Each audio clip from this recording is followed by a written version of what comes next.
Hi friends, welcome to trading pro Telugu channel.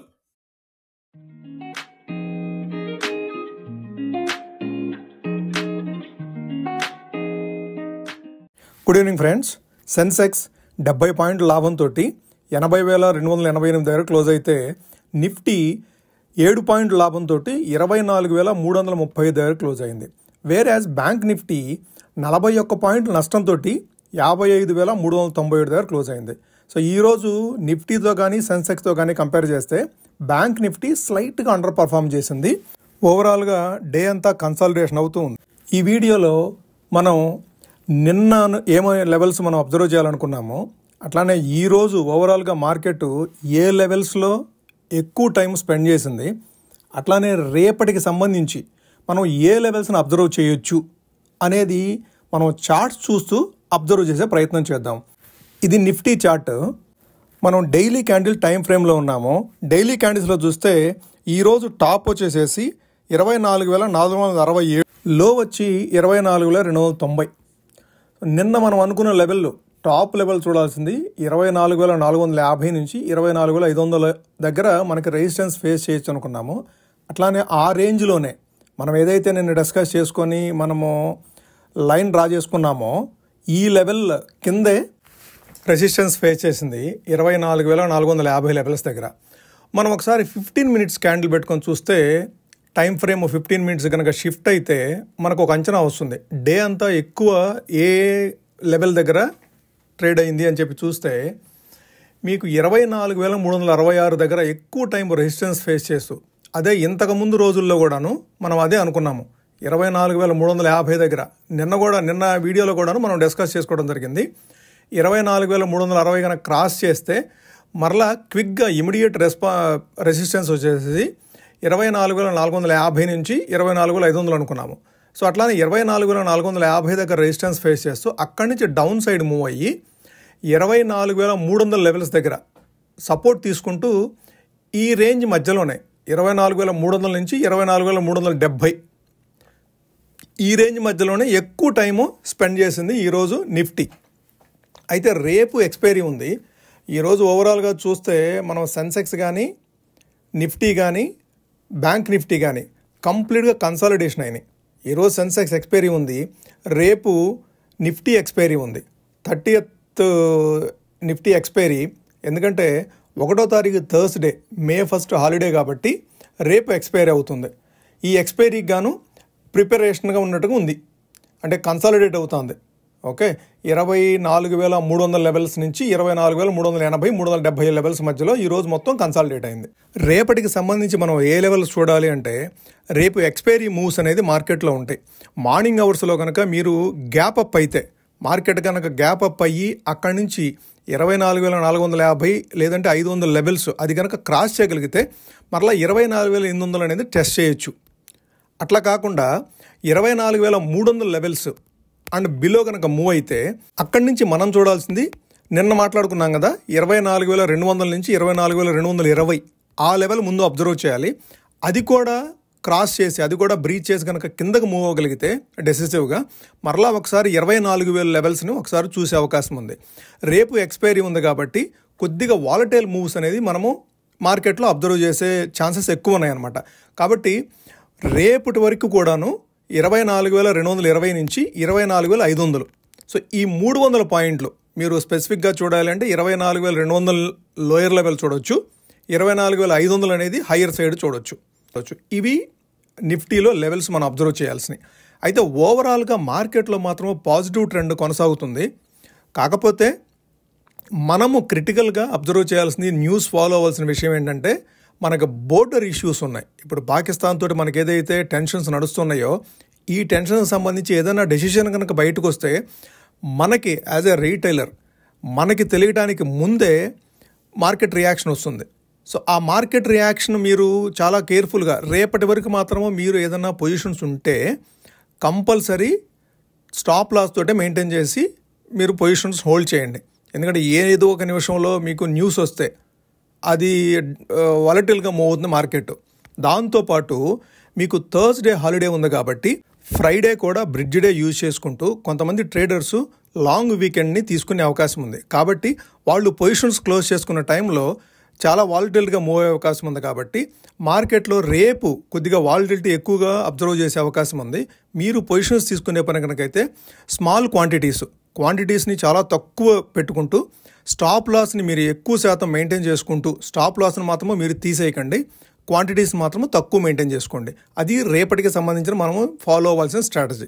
అయితే ఇక్కడ మనం కీన్గా అబ్జర్వ్ చేయాల్సింది ఏంటంటే రీటైలర్ సైడ్ ఎక్కువ మంది సెల్ సైడ్ ఉన్నారు. ఎఫ్ఐఎస్ మాత్రము క్యాష్లో కానీ F&Oలో కానీ కాస్త పాజిటివ్ సైడ్ టర్న్ అయ్యారు. వాళ్ళు క్యాష్ మార్కెట్లో అయితే సుమారుగా లాస్ట్ 8 ట్రేడింగ్ సెషన్లో ఆర్ 9 ట్రేడింగ్ సెషన్స్లో వాళ్ళు 35,000 crores వర్త్ ఆఫ్ స్టాక్స్ని వాళ్ళు పర్చేజ్ చేశారు. సో ఇది ఒక పాజిటివ్ ఇండికేషను. అయితే మన బోర్డర్ టెన్షన్స్ ఏ విధంగా టర్న్అవుట్ అవుతాయి అనే దాన్ని బట్టి వీళ్ళ క్యాష్ మార్కెట్ ట్రాన్సాక్షన్స్ అనేది ఆధారపడి ఉంటుంది రాబోయే రోజుల్లో. ఏదన్నా ఒక చిన్న న్యూస్ కనుక ఏదైనా సర్జికల్ స్ట్రైక్ లాంటి విషయానికి సంబంధించి ఏదైనా న్యూస్ వస్తే ఒక జర్క్ మాత్రం ఉండే అవకాశం ఉంది మార్కెట్లో. దీంతో పాటుగా మనం మార్కెట్లో ఇంకో విషయాన్ని అబ్జర్వ్ చేయాలి. మీరు కనుక కంటిన్యూస్గా మార్కెట్ని అబ్జర్వ్ చేస్తూ ఉంటే కనుక మీరు ఒక విషయాన్ని కీన్గా అబ్జర్వ్ చేస్తుంటారు. నిఫ్టీ 24,300 24,400 లెవెల్స్ దగ్గర ఉంది. బట్ బ్యాంక్ నిఫ్టీ మాత్రము 55,600 56,000 లెవెల్స్కి వెళ్ళిపోయింది.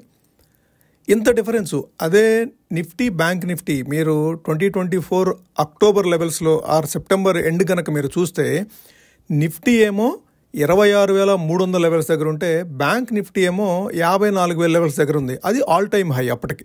ఓకే, బట్ బ్యాంక్ నిఫ్టీ మాత్రము సాలిడ్గా కంటిన్యూస్గా రన్ అవుతూ 55,500 56,000 అంటే సుమారుగా 1,700 పాయింట్లు 1,600 పాయింట్లు అప్ సైడ్ మూవ్ అయింది ఆల్ టైమ్ హై కంటే. కానీ నిఫ్టీ మాత్రము సుమారుగా చెప్పాలంటే 2,000 పాయింట్లు తక్కువలో, ఆల్ టైమ్ హై కంటే 2,000 పాయింట్లు తక్కువలో 26,300 లెవెల్స్ నుంచి 24,400 లెవెల్స్ మధ్యలో అంటే 2,000 పాయింట్లు తక్కువలో ట్రేడ్ అవుతూ ఉంది.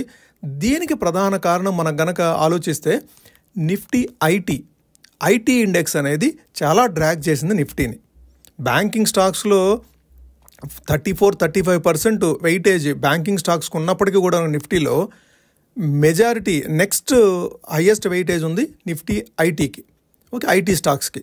సో ఐటీ స్టాక్స్ అనేది నిఫ్టీని డ్రాగ్ చేస్తూ ఉన్నాయి. అట్లానే అదర్ సెక్టార్స్ లైక్ ఆటోమొబైల్ కానివ్వండి, ఎనర్జీ కానివ్వండి, ఇవన్నీ కూడా కొద్దిగా డ్రాగ్ చేసినాయి. సో ఇవి కూడా పికప్ అయితే మనకి రాబోయే రోజుల్లో మార్కెట్లో కనుక ఈ సెక్టార్స్ కూడాను ఐటీ సెక్టార్ ఏదైనా పికప్ అయిపోయి ఏది యుఎస్ నుంచి కొద్దిగా పాజిటివ్ ఇండికేషన్స్ ఏదైనా వచ్చి ఐటీ సెక్టార్ కనుక పికప్ అయితే మరలా ఒకసారి నిఫ్టీ హయ్యర్ సైడ్ మూవ్ అయ్యే అవకాశం ఉంది. కాకపోతే ఇప్పుడు వచ్చే మనకి నీజర్క్ రియాక్షన్స్ ఏదైతే ఉంటాయో బోర్డర్ సెక్యూరిటీ విషయం వల్ల కానివ్వండి, ఇంకేదన్నా విషయం వల్ల నీజర్క్ రియాక్షన్స్ ఏదన్నా మన నిఫ్టీలో వస్తే అది మనం బయ్యింగ్ ఆపర్చునిటీ కింద చూసుకోవాలి.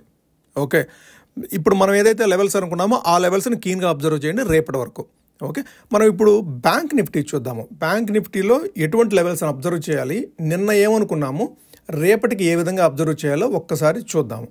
ఇక్కడ మనం ఏదైతే రెక్టాంగిల్ బాక్స్ డ్రా చేసుకున్నామో ఆ బాక్స్ రేంజ్లోనే మరలా ఒకసారి క్లోజ్ అయింది. సో 55,390 అంటే 300 అనేది ఫిజికల్ క్లోజింగ్.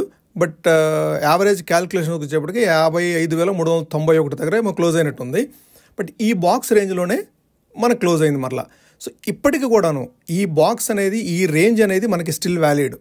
మనం ఏదైతే అనుకున్నామో ఆ రేంజ్ దగ్గర ఎక్కువ కన్సాలిడేట్ అయింది ఈ రోజు కూడాను.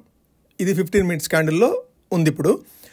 సో మనకి మరలా ఒకసారి మనము రెసిస్టెన్స్ పరంగా కానీ సపోర్ట్ పరంగా కానీ చూడాలంటే బ్యాంక్ నిఫ్టీకి 55,000 లెవెల్ అనేది సపోర్ట్ కింద యాక్ట్ చేసే అవకాశం ఉంది. అట్లానే రెసిస్టెన్స్కి వచ్చేప్పటికి 55,800. సో 55,800 అనేది రెసిస్టెన్స్ అవుతుంది, 55,000 అనేది సపోర్ట్ అవుతుంది. అది రేపటికి మనం అబ్జర్వ్ చేయాల్సిందే. ఓకే, సో బ్యాంక్ నిఫ్టీలో మనం మంత్లీ ఆప్షన్స్లో ట్రేడ్ చేయాలి కాబట్టి ఈ మంత్లీ ఆప్షన్స్ ట్రేడ్ చేసేటప్పుడు మీరు ఒకవేళ బ్యాంక్ నిఫ్టీలో కనుక మీరు ప్లేస్ అయ్యి ఉంటే, మంత్లీ ఆప్షన్స్లో కనుక మీరు ఆల్రెడీ మీద ఏదైనా పొజిషన్స్ ఉంటే కనుక, నేనైతే కొన్ని పొజిషన్స్ హోల్డ్ చేస్తూ ఉన్నాను. బ్యాంక్ నిఫ్టీలో మంత్లీ ఆప్షన్ సంబంధించి. అవి ఈరోజు కూడా యాడ్ చేశాను. 48,000 పిఈని సెల్ చేశాను ఈరోజు కూడా ₹62 రేంజ్లో. So end of the day అంటే 315 అప్పుడు ఏమో నాకు ప్రైస్ దొరికింది. 48,000 పిఈ మే మంత్కి సంబంధించి, మే ఎక్స్పైరీకి సంబంధించింది 48,000 పిఈ ₹62 అనుకుంటాను సెల్ చేశాను. 49,000 పిఈ కూడాను ₹83 సెల్ చేశాను.